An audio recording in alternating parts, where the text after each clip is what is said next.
Hello everyone, I hope that you are doing well. So please be safe because we are hearing that corona cases has been increasing. So please use mask and sanitize yourself wherever you go. So today I am bringing the very important chapter of economic survey, that is agriculture sector. So I have dealt in detail. So part 1 I'm going to upload today. So a lot of concepts I have discussed, so it will be helpful for you in the upcoming UPSC examination. So those people who have not yet seen the notification, I just wanted to inform you that UPSC has released the 2021 notification. Please go through the notification and do apply at the earliest, because you know that first come first basis the centers will be allocated. So those who are in Uttarakhand, those who are in Maharashtra, those who are in anywhere else, okay, please make sure that you are applying at the earliest. And I'm checking about all states also. And now this is me, Sayyid Shujatullah. So that's all for today, and let us go ahead with our lecture. Bye bye.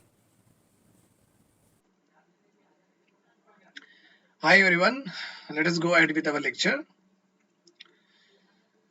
Right. So today we are discussing the agriculture chapter of economic survey. Okay. Economic survey 2021. So part by part, I will complete the agriculture sector. Along with that, lots of beautiful concepts I will explain. Okay, in detail whenever we come across any such things to be discussed. So, in our economic survey, every chapter, whether you take up inflation, whether you take up the economic growth rate, and whether you take up this chapter, agriculture, many of the chapters has been started, okay, with this heading, that is impact of pandemic, that is impact of COVID-19 on this particular various aspects of economy. So, in the same way, agriculture chapter has also been started, okay, in the economic survey with this heading, that is impact of pandemic. As you all know that in the pandemic and in the COVID-19, whatever the lockdown we have done, so railways were not functioning, freights were not functioning. Freights are nothing but the trains that carry what goods from one location to another location. So we call them as freights. And normal trains that carry the people we call passenger trains. Fine. So you know that during the pandemic, so trains and whatever the railways are not okay moving around the country, not even shippings were also allowed, okay, and you can expect that even the roadways has been closed, and no movement of vehicles, no movement of heavy vehicles were allowed by the many of the states, okay, now to protect the states citizens from the COVID-19 spread. Fine. So you can expect that when such a disruption happened in a country where we are observing a lockdown, so definitely the impact will be there on the various sectors of the economy. That is for sure. Okay. So you know that movement of farm inputs, that is machinery, has been affected because of the lockdown, because of the COVID-19. So farm inputs are nothing but these are farm inputs. Okay, inputs are nothing but when you deploy them, you will get what output. You will get what output. When we talk about farm inputs, means agricultural inputs, so you can assume that it could be seeds, it could be irrigation, it could be labor, it could be fertilizers, right or wrong, pesticides, fine. So these are all what, and also you can consider labor also, right? Anyhow, it is there. So these are all what inputs. So this will be deployed by the farmer on the agriculture field, and you will get what output, that is nothing but crops. Okay. So when the trains has been not running, when the freights has been not running, when the roadways were blocked, okay, states are not allowing the movement of vehicles, and all such things are happening. So you can expect that the inputs, okay, the supply of inputs to these agricultural lands might have affected. That is true. That is true.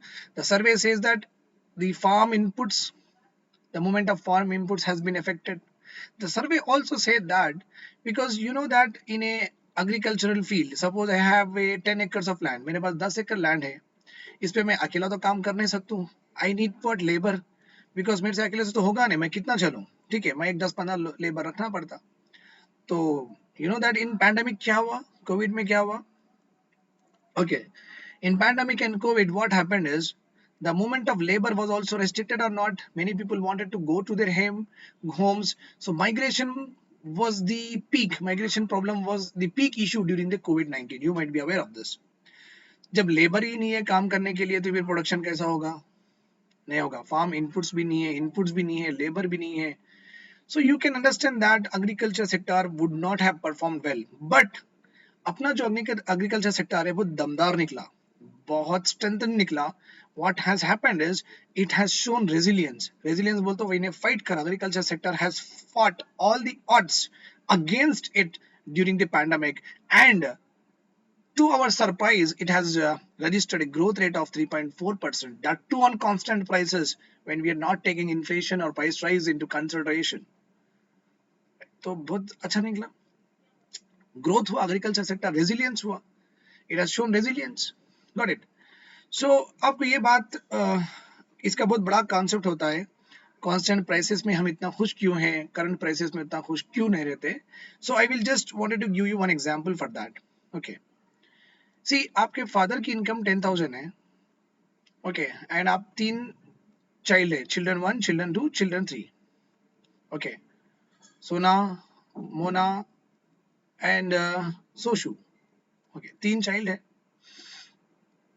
Okay, no, it's not there.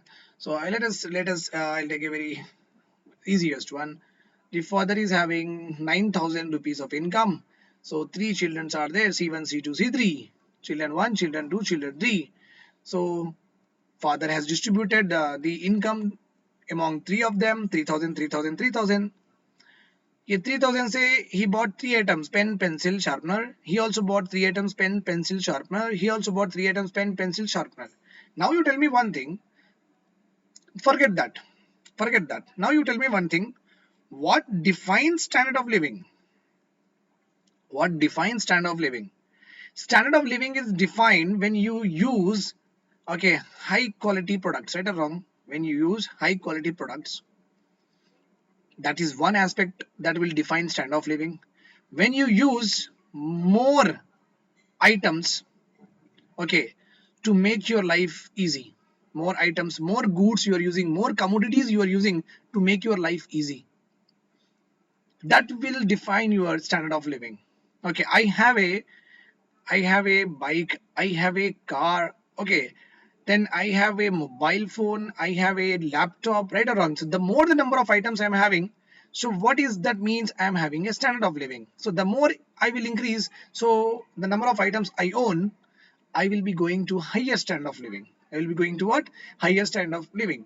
So to make my life easy, if I buy more and more items, then that is called as standard of living, and you are going towards improved standard of living. तो आप ये बात याद रखो. So यहाँ पे 3 items खरीदे, 3 items, right? ठीक है, इनके standard of living, let's suppose it's good, ठीक है. अभी फादर की इनकम 9,000 से 10,000 हो गई, सॉरी 9,000 से 18,000 हो गई. तो सेम 3 चिल्ड्रन आर देयर, तो 6,000 दे दिए डैडी तीनों को. यहाँ पे even they have got increased income, again they are able to buy only 3 items, pen, pencil sharpener, pencil sharpener, pen, pencil sharpener. Now if you see, father income has increased from 10,000 to 20,000, but still the number of items bought by the children are what? Same. So is there any standard of living increase हुआ इनका? नहीं हुआ. क्योंकि why? Because number of items ज़्यादा purchase कर नहीं सके. तो डैडी की जो इनकम 10,000 से 20,000 हुई, did it really made any difference in the life of the children? No, because they are able to purchase the same number of items. तो मतलब क्या हुआ? फादर की जो इनकम 10,000 से 20,000 हुई, ये नाम के लिए हुई, ये नेम सेक के लिए हुई, ये नॉमिनल हुई. क्या हुई? नॉमिनल, इस दिखावे के लिए हुई. एक्चुअली कुछ इनकम के वजह से कुछ बदलाव आया घर में, कुछ आइटम ज्यादा खरीद सके? नहीं खरीद सके. ओके, ऐसे ग्रोथ को बोलते हैं हम नॉमिनल. अगर समझो फादर की इनकम 10 से 20,000 हुई, instead of 3 items they are able to purchase 6 items, तो फादर की इनकम में रियल इंक्रीज हुआ. वो तो really the income has led to increase in standard of living. Understood? तो ये यहाँ पे भी वही मसला है, यहाँ पे वही है क्राइटेरिया, ठीक है. So 3.4% at constant prices means really, okay, we have grown. Agriculture sector में प्रोडक्शन ज्यादा हुआ. Okay, नाम के लिए वैल्यू नहीं बढ़ा. 2020 में 100 करोड़ एग्रीकल्चर प्रोडक्शन, 2021 में 120 करोड़ एग्रीकल्चर प्रोडक्शन. ये सिर्फ वैल्यू देख के पता नहीं चलता, बिकॉज ये भी हो सकता कि प्राइसेस इंक्रीज हो गए, that's why you are getting the higher value. तो ये तो नाम के लिए बड़ा बोल के बोल सकते हैं. Okay, prices increase हुए, that's why you have got higher value, so namesake हुआ. But when we saw the increase 100 crores at 120 crore हुआ, we understood that 100 crores बोल तो 100 kg प्रोड्यूस हुआ था पहले. In 2021 120 kg प्रोड्यूस हुआ था. Then we analyzed, then we got to know that नहीं भाई, वैल्यू ही नहीं बढ़ा. वैल्यू इसलिए बढ़ा क्योंकि रियल प्रोडक्शन हुआ. क्या हुआ? Real production. That is called as 3.4% of constant prices. Constant prices आप रियल समझो, करंट प्राइसेस आप नॉमिनल समझो. Okay, I know I am very bad at writing, but still एक से दो बार देखो मेरा वीडियो, अच्छे समझ में आता. और एक चीज क्या हुई एग्रीकल्चर सेक्टर में, एक तो मैं बोल दिया आपको, agriculture sector has shown what resilience, and सब कुछ छोड़ के, सब सेक्टर को छोड़ के agriculture has grown. Where other sectors have degrowth, agriculture sector has grown. And another important aspect is, even though we had COVID-19, even though we have lockdowns, but still हमारे जो स्टेबल फूड्स है जो हम रोज खाते हैं, okay, without उसके फिर अपना काम नहीं होता, जैसे कि राइस है, व्हीट है, पल्सेस है, वेजिटेबल्स है, इनमें कोई कमी नहीं हुई है. आपको याद होगा कोविड-19 पैंडेमिक में, ओके, अपने को इतनी तकलीफ नहीं हुई खाने के लिए. खाना मिला अपने को, वेजिटेबल्स भी मिले अपने को, फ्रूट्स भी मिले अपने को, हर चीज की कमी, हर चीज अपने को मिली, और जितना चाहिए उतना सफिशिएंटली मिली, ठीक है. तो it means what agriculture sector has really done really well with regard to handling the pandemic impact. तो ये बात तो याद रखना. Fine. So, and to give a push to the agriculture sector, the government of India has launched, you know, that a elaborate, not only the agriculture sector, in order to revive the economy, in order to make the lives better of the citizens, government of India has announced Atmanirbhar Bharat Abhiyan. Okay, in Atmanirbhar Bharat Abhiyan covers every aspect of our life, not only agriculture, it also covers industry related aspects, it also covers poor people को कैसा करना है, weaker sections को कैसा develop करना है, छोटे दुकानदार, small scale industries, micro enterprises, इन सब के लिए कुछ ना कुछ था, वुमेन के लिए भी था. So in Atmanirbhar Bharat Abhiyan में agriculture के लिए क्या था? This is important. The survey has given us really wonderful chart which is there in front of you. 1 lakh crores was given for agriculture infrastructure fund. Agriculture infrastructure fund. आप ये बात याद रखो, इंफ्रास्ट्रक्चर का मतलब है कोई बिल्डिंग रहो, कोई ऑफिस रहो, कोई चीज फिजिकली बिल्ट हो जो अपने को दिखना, that is called as infrastructure. अब इनविजिबल तो इंफ्रास्ट्रक्चर होता नहीं. ओके, सो बिल्डिंग रहो, ऑफिस रहो, फिजिकल स्ट्रक्चर कुछ ना कुछ है, उसको बोलते हैं इंफ्रास्ट्रक्चर. और रिलेटेड क्या रहना? एग्रीकल्चर रिलेटेड रहना. लाइक अपना रैतु बाजार, लाइक अपनी मंडीज, ये अपने को एग्रीकल्चर रिलेटेड है और अपने को दिखता भी. सही है नहीं है? रैतु बाजार से, मंडी से, इरिगेशन है, डैम है, डैम है नहीं है, कोल्ड स्टोरेज है जो कि पेरिशेबल गुड्स है. अगर आप टोमेटो हो या वेजिटेबल हो या पालक हो या ये कोतमीर हो, पुदीना हो, ये सब चीज खराब हो जाती, राइट. तो अब मैं एज ए फार्मर समझो, मेरे पास एक 5 एकड़ की लैंड है. अब मैं प्रोड्यूस करूं या बड़े बड़े फ्रिजा बनूं, बड़े बड़े कोल्ड स्टोरेज का कंस्ट्रक्ट कर लेते तो नहीं बैठ सकते ना. मेरा तो अननेसेसरी प्रॉब्लम हो जाता, मुझे ये तो बर्डन हो जाता. अगर मैं इतने फ्रिज लगा दिया उसमें कोतमीर पुदीना रखने के लिए, it's not going to happen that way. तो ये रिस्पॉन्सिबिलिटी किसकी है? It's responsibility of the state government to build what cold storages. Because मेरे पास बचता ही क्या पैसा. पहली बात तो पहले एग्रीकल्चर सेक्टर में काम कर रहा हूँ, ऊपर से कोल्ड स्टोरेज भी मैं बनूं, फ्रिजा में मैं लगाऊं, नहीं हो सकता ऐसा. तो ये भी दिखता नहीं दिखता. This also you can see. So 1 lakh crore rupees were given to build what agriculture infrastructure fund. इसमें आप समझो कि रोड कनेक्टिविटी भी हो सकती, विलेज टाउन की रोड डाल सकते, सबवेज डाल सकते, कुछ भी कर सकते. सी, with this fund government will finance agriculture infrastructure for projects. Okay, farm gate. At farm gate बोलते ये मेरा एग्रीकल्चर एरिया है, ये मेरा गेट है, ये बोलते फार्म गेट. यहाँ से ही कुछ ना कुछ रोड कनेक्टिविटी दो, कुछ ना कुछ यहाँ तक लाके कुछ ना कुछ केनाल दो, इनको बाउली दो, कुछ ना कुछ दो. नजदीक एक मंडी दो, something should be given to them. Farm gate नजदीक रहना, because accessibility is very important. Okay, कोई चीज नजदीक रहना अपने को बहुत सुकून भी रहता, इनसिक्योरिटी नहीं रहती.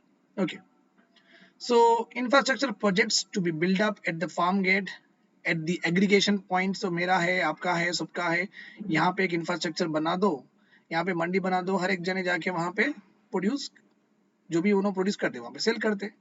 सो एग्रीगेशन पॉइंट्स बनाओ for financially viable post harvest management infrastructure. Post harvest, धान कट करने के बाद, टोमेटो पूरे निकालने के बाद, आम पूरे निकालने के बाद, ये हम मैनेज कैसे करेंगे इतना बहुत प्रोडक्शन. तो उसके लिए अपने को डेफिनेटली कोल्ड स्टोरेजेस, अगर राइस रहा तो बड़े बड़े गोडाउन्स बनाना पड़ता.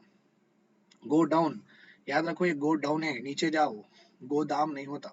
Okay, many people call it as godam. So I'm telling you that way. Fine. See, now let us see, go ahead. 10,000 crores. 10,000 crores scheme for formalization of micro food enterprises. Micro बोल तो छोटा, food enterprises बोल तो company समझो आप. Micro means small investment, small छोटी investment, 10 lakh तक की इन्वेस्टमेंट करे सो एक कंपनी को बोलते हैं माइक्रो. 10 लाख 25 लाख रो. सो अपने को है micro small and medium enterprises का एक प्रॉपर डेफिनेशन है. I am not much aware of that fact, but I am just saying that थोड़ा इन्वेस्टमेंट ओके करके अपन जो भी फैक्ट्री और कंपनी सेटअप करते, we call it as what, micro enterprises. Like pickle production रहो, या कोकोनट वाटर प्रोडक्शन रहो, बादाम मिल्क रखो आप, या कुरकुरे रखो आप, anything. These are what small small. ये रोप मेकिंग रखो आप, या टॉय मेकिंग रखो. सो दीज आर व्हाट छोटे छोटे चीजें हैं. ये प्लास्टिक है, राइट, ये जो फोन के कवर्स है, चप्पल है, सैंडल्स है, all these are what micro enterprises, छोटे छोटे हैं. Okay, government has given what 10,000 crores. Okay, for the formalization. Formalization बोल तो ये पूरे जो भी है छोटे छोटे दुकानदार, छोटे छोटे फैक्ट्रीज जो भी है ना, इनको गवर्नमेंट से कुछ सपोर्ट देने के लिए अंदर लाने का फंड है ये. Okay, so they should also get themselves registered so that they will get the benefit of this 10,000 crores. Adding ये फंड से 2 lakh micro food enterprises will get benefited. They will get technical upgradation also. Technical upgradation. एक जमाने में क्या करते थे आपको मालूम होगा, आपके पास है ही नहीं, I don't know, but in Telangana because I'm a Teluguite, तो यहाँ पे चटनी एक जमाने में हाथ से घुमाते थे, अभी चटनी की मशीन है. तो टेक्निकल अपग्रेडेशन हुआ नहीं हुआ? हुआ. So you might be known this fact also, like जमाने में अपने पास आरा था to cut the tables and all. Now we are having what, motored, right? Motored, ऐसा कट हो जाता, right? So ये क्या है, टेक्निकल अपग्रेडेशन है. सो कौन सी भी कंपनी में, कौन सी भी छोटी मोटी फैक्ट्री में जहां जहां भी टेक्नोलॉजी यूज कर सकते, this fund will help them. Okay, and they will, so that they will attain what, food safety standards authority of India के food standards. They can build their brands, because if they are producing very neat and clean, so they will be demanded, and they can build their own brand and support their marketing. बेचने के लिए भी ये fund use होता. So this fund is used for what purpose? This fund is used to help the micro food enterprises to upgrade their units with regard to new technology and build their products on FSSAI standards and build their brands, and also helps in marketing. 20,000 crores will be given for fishermen, for the development of fishermen under the scheme called as Pradhan Mantri Matsya Sampada Yojana. Matsya means fisherman here, and it aims at integrated means fishermen along with fishing के साथ उन्होंने कुछ life stock rearing कर लेना, उन्होंने कुछ थोड़ा बहुत फार्मिंग कर लेना. ये क्या है, इंटीग्रेटेड है. अगर तो चार चीजों को मिला के अगर डेवलपमेंट करना चाह रहे अपन, if we are trying to take into consideration different aspects and trying to develop a particular what economic activity, then we call it as what, integration. तो ये स्कीम में only fishing sector will not be developed, fishermen will not be developed in relation to only fishing. Okay, तो उनको थोड़ा बहुत life stock rearing, थोड़ा बहुत pond में कैसा करना, ये सब भी बताते. इंटीग्रेटेड, सो दैट कभी अगर मच्छी नहीं मिली पानी में तो लाइफ स्टॉक रेयरिंग कर देना, डेयरी दूध निकालो, ये निकालो, आप कुछ ना कुछ सर्वाइव कर सकते हैं. That is only called as what, sustainable development. ये नहीं रहा तो यहाँ से इनकम लाओ, ये नहीं रहा तो यहाँ से इनकम लाओ, मगर साल लाना, ईयर में इतनी इनकम तो लाना. This much income you have to earn, so that you will be having sustainable income and sustainable development. जब तक आपको इनकम आते रहेंगी, जब तक आप अच्छे से रहेंगे. राइट। अगर आप एपी एक्टिविटी पे डिपेंड हो, अगर वो एक्टिविटी में सपोज देखो, ये देखो आप याद रखिए बात, एग्रीकल्चर और एलाइड सेक्टर्स कैसे है बोलते हो, ये कुदरती है, नेचुरल डिपेंडेंट है, आर्टिफिशियल डिपेंडेंट नहीं होते। ठीक है, अगर पैंडेमिक आ गया, अगर आप डेयरी है, आपका एक पोल्ट्री फार्म है, सपोज एक पैंडेमिक आ गया तो पूरा आपका बिजनेस तबाह हो जाता। सपोज वही बिजनेस पे आप डिपेंड कर रहे हैं तो आपकी सस्टेनेबल इनकम हो नहीं सकती, क्योंकि कुछ ना कुछ हो गया अनसर्टेन सिचुएशंस में, you can not do anything. That's why. So if fishes, the fisherman does not get the fishes, then what about his family? What about the income? How he can survive? That's why in under the scheme, integrated development is promoted, so that the farmer will have sustainable income and inclusive development. Okay, सब अच्छी तरह से develop होना, that is called as inclusive development. This is a very important point for the UPSC. They will ask you that Pradhan Mantri Matsya Sampada Yojana is a scheme that caters to the fishermen of all marine areas. Okay, all marine areas, all coastal areas means wrong, because सिर्फ यहाँ ही नहीं है. This scheme is also related to what, inland waterways. Okay, inland water. So India के अंदर है तो तालाब है, जो भी है, गंगा है, गोदावरी है, कृष्णा है, यहाँ पे भी ये स्कीम का अप्लीकेबल होता। Okay, not only at the marine areas but also in the inland. Inland बोल तो अंदर। So fishing harbours they will construct cold chain, because fish को स्टोर करना पड़ता, वो नमक लगा के फ्रिज में रखना पड़ता। एंड फिशिंग मार्केट्स भी चाहिए, just like vegetable markets we are having, we should also have what, fish market. So ये फंड यूज होता ये सब काम के लिए। This fund is use for all of this purpose, correct. Okay, the National Animal Disease Control Program. Very, very important, because nowadays, you know that to protect ourselves from the COVID-19, government has launched what, vaccination. COVID vaccines there, second wave which are second phase chal raha. In the same way, there is a common disease to the cattle that is called as foot and mouth disease. Foot, पैर में, mouth, उनको कुछ problem हो जाता. And very commonly seen along with that, brucellosis, another disease which is very commonly seen in the cattle. Okay, cattle like cattle, buffalo, sheep, goat and pig population. ये दो disease से इनको ज्यादातर effect होते हैं ये सब animals. That's why government has launch what, 100% vaccination कराना है, मींस ये दो डिसीज आना ही नहीं उनमें. सो दैट सब समझो वेरी कॉमन है. अगर मुझे आज बुखार आया, can I be on my optimum level of 100% productivity? है मैं 100% काम कर सकती हूँ क्या? नहीं काम कर सकती. इन द सेम वे, अगर ये डिसीजेस है कैटल को, एनिमल्स को, can they give the proper meat का कंटेंट हो, या व्हाट मिल्क का कंटेंट हो, मिल्क की क्वांटिटी हो, दे सकते? नहीं दे सकते. तो उससे प्रोडक्टिविटी कम हो जाती. So this diseases have to be avoided. Okay, so National Animal Disease Control Program was launched in order to provide vaccination to the following animals. Remember this point in UPSC, that can be questioned, that the National Animal Disease Control Program according to the Atmanirbhar Abhiyan is applicable to ये animals के दो चार option दे दे के 1 2 1 2 3 3 4 5 like that they will ask. Animal Husbandry Infrastructure Development Fund.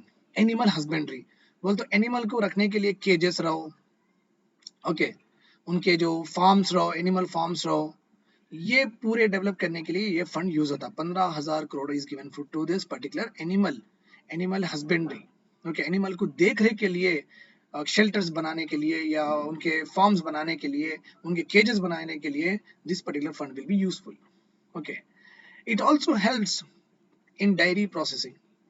Diary processing बोल तो क्या, diary बोल तो you can understand that milk को कट बनाओ, मिल्क को लस्सी बनाओ, मिल्क को फलूदा बनाओ, मिल्क को मलाई बनाओ, मिल्क को मस्का बनाओ, मिल्क को क्या बनाते बनाओ. व्हाट इज हैपनिंग हियर, ये प्रोसेस हो गया. Okay, and we have converted into more better form which is having what, more value. इसलिए मिल्क का प्राइस कम होता, कट का प्राइस ज्यादा रहता, क्योंकि हम यहाँ पे क्या करें, वैल्यू एडिशन करें, इसको थोड़े बहुत अच्छे से यूज करने में काम में आता. Okay, it enhances the flavor of many of the curries, you know that. तो मैं तो नॉन वेजिटेरियन हूँ, so I have a lot. So biryani के साथ हमारी the famous biryani, I am very proud of this biryani stuff in Hyderabad, बहुत बेहतरीन रहती, तो उसके साथ कभी कभी कट खा लेते. Okay, no fine. It is a support private investment in dairy processing. तो डेयरी प्रोसेसिंग करने के लिए भी अगर आपको पैसे होना तो देते. एनेबल वैल्यू एडिशन, जिसके बारे में बोल दिया मैं. As you know that many girls are also watching me, so they can understand that. अब इयरिंग है, इयरिंग समझो ये व्हाइट कलर की है, और एक ईयरिंग है ये व्हाइट एंड रेड कलर की है, which one will be the costly, this one will be the costly. भाई बिकॉज यहाँ पे क्या हुआ, वैल्यू एडिशन हुआ। वैल्यू एडिशन क्या हुआ, कलर ज्यादा हुआ, तो आपको बहुत टेम्पटिंग है ये, तो यू विल बाई दिस। ये उतना प्लेन है, you will not like it. So value addition is nothing but when some things, when you add or enhance the value of a particular product, okay, that is called as value addition. And improved cattle feed cattle feed infrastructure cattle feed infrastructure from top to topple। एक जमाने में operation greens, this scheme was launched by the Ministry of Food Processing Industry, and this scheme, under this scheme क्या था बोले तो food processing industries were given what lot of financial assistance, okay, but those food processing जो कि tomato sauce बनता, onion से क्या बनाता है don't know, okay, and potato से you know that potato chips, okay, Lay's बनते, एक प्रोसेस हुआ ना, प्रोसेस हो लेस बनते, राइट। तो operation green was applicable only to what, tomatoes, okay, onions and potatoes, that is why it is called as what, top, it is called what, top to total. अभी operation green is extended to what, all fruits and vegetables, very very important question for the UPSC, okay। Operation green is now, okay, operation green is now is extended only to the fruits but not to the vegetables, means wrong. It is applicable or extended to all the fruits, all the vegetables, okay।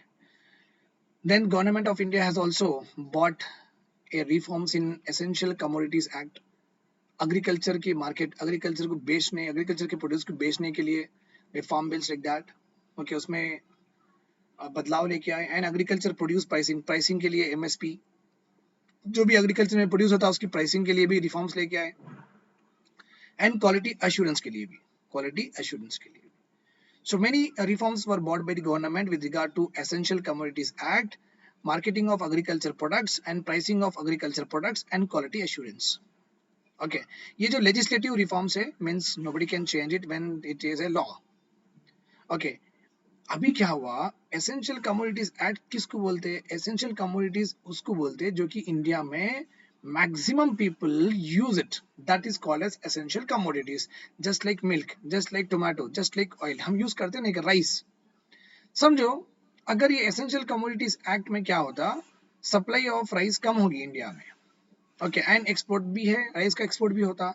Government क्या करती मालूम, भाई rice is staple food of the country, हमें ही नहीं मिल रहा, आप export कैसा करते, एक्सपोर्ट पे रेस्ट्रिक्शंस लगा देते, because it is a staple food. First of all the demand of the domestic country have to be fulfilled ना, पहले हमको मिलना ना, बिकॉज स्टेपल है, बहुत एसेंशियल फूड है, हम सब खाते, आप एक्सपोर्ट क्यों कर रहे, नहीं कर सकते। तो गवर्नमेंट क्या करती थी, ऐसे एसेंशियल कमोडिटीज आइडेंटिफाई करके इनकी सप्लाई मार्केट में सफिशिएंट है, एडिक्वेट है नहीं है, देखती थी, okay। So many were there in that Essential Commodities Act. Recently government of India has removed cereals, pulses, oil seeds from this particular Essential Commodities Act, majorly ये है और बहुत भी है, बट ये 3 दिया सर्वे में, प्लीज याद रखो, okay। So removed agriculture commodities such as cereal, pulses, oil seeds from the list of essential commodities, okay। प्रधानमंत्री कल्याण गरीब कल्याण अन्न योजना, गरीब Kalyan Anna Yojana, the scheme aimed as insuring food security and nutrition security.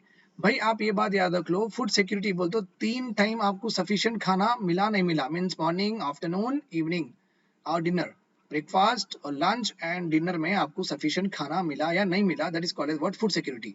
अभी याद ये बात याद रख लो, सुबह में भी राइस खाए, दोपहर में भी राइस खाए, शाम में भी राइस खाए, खाली राइस ही खा रहे, डू यू डेवलप फुल्ली, आप प्रॉपर्ली डेवलप होते, आप प्रॉपर्ली इंप्रूव होते in your way of reflexes, way of responses, the way of muscle building, okay, you can your cognitive reasoning, all that will increase, no, because आप अगर आप सिर्फ rice ही खा रहे 3 टाइम, सो आपको कार्बोहाइड्रेट सारे, बट ए इंडिविजुअल, एक इंसान सिर्फ कार्बोहाइड्रेट से डेवलप नहीं होता, and an individual develop with the help of what, various nutrients, we call them as carbohydrates, proteins, fats, okay, vegetables and minerals. These 5 nutrients should be taken by individual in proper proportions, ज्यादा नहीं लेना, नहीं तो मोटे हो जाते, fats ज्यादा लिए तो मोटे हो जाते, ओके, प्रोटीन्स लिए तो भी आप इट्स नॉट गुड, बल्कि हो जाते, कार्बोहाइड्रेट से शुगर हो जाता, ओके। तो आप कौन सी भी चीज एक्सेस में नहीं लेना, set standards are given by the Indian Council of Medical Research, वो रिसर्च इंस्टीट्यूशन है इंडिया का, उस हिसाब से आपको प्रॉपर प्रोपोर्शंस में लेना है, तो government of India is good. Okay, since the time of PDS public distribution system started, हम फूड सिक्योरिटी तो दे दिए. Every Indian in our country is able to get 3 times a food, but government of India has failed to give what nutrition security. हर एक को हर nutrients नहीं मिल रहा. Ration shop में आपको क्या मिलता, rice, wheat, bajra and all they देते, थोड़ा बहुत ऑयल दे देते, थोड़ा बहुत केरोसिन दे देते, बस हो गया. What about meat, what about pulses, what about vitamin, what about vegetables, ये तो देते नहीं. So under this particular scheme, government wants, anyhow we have given the food security, let us give nutritional security also.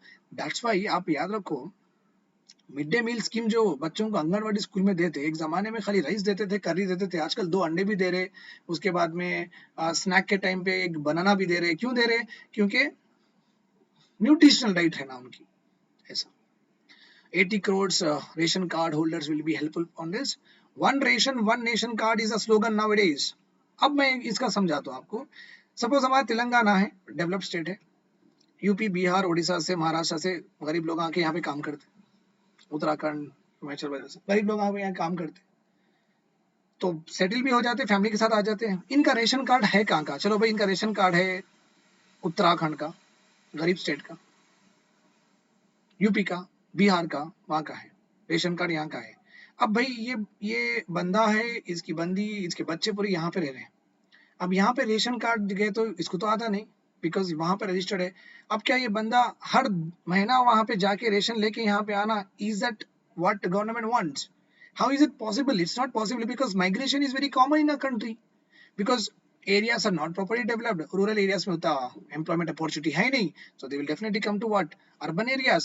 Urban areas में आपको पता है construction sector, घर बनाना, ये बनाना चलते ही रहता, real estate, malls बनते ही रहते, parks बनते ही रहते, तो construction sector में जो भी migrate होते उनको employment मिल जाता. Okay, education रहे तो भी मिल जाता, because all of them will move very common to the cities. तो अभी हमारे पास आके हैदराबाद में रह रहे, तो इनका रेशन कौन देना? अब हमारे रेशन शॉप पे गए तो भाई आपके, आप तो यहाँ के है ही नहीं, फिर आपको हम कैसे दे सकते? नहीं दे सकते. अरे वो बोले, it's not possible. One ration one card है, तो ये हमारे तेलंगाना में आके रेशन कार्ड, रेशन शॉप से बंदे से मिलके यहाँ पे बायोमेट्रिक में ही कैन डू रजिस्टर्ड, इन्हें यहाँ पे रजिस्टर करा लेता. रेशन शॉप वाला पहले समझो 1000 लोगों का ऑर्डर देता था गवर्नमेंट को, now he will give what 1001 person का ऑर्डर देता, 1%, that's all, right? So it is easy now. अगर एक ही रेशन कार्ड रहा, आप कहीं पे भी रजिस्टर करा लो, तो ये this particular person need not go to Bihar and UP and come back again every other month. So that mental block has been removed by this particular scheme. One nation, one ration card is the slogan nowadays. I hope that you like my lecture. If you want more such things, please do mail me. You can do WhatsApp to me. I get a lot of messages from you, so I reply to them. Thanks a lot for hearing to me. Bye bye. Have a nice day. Good night.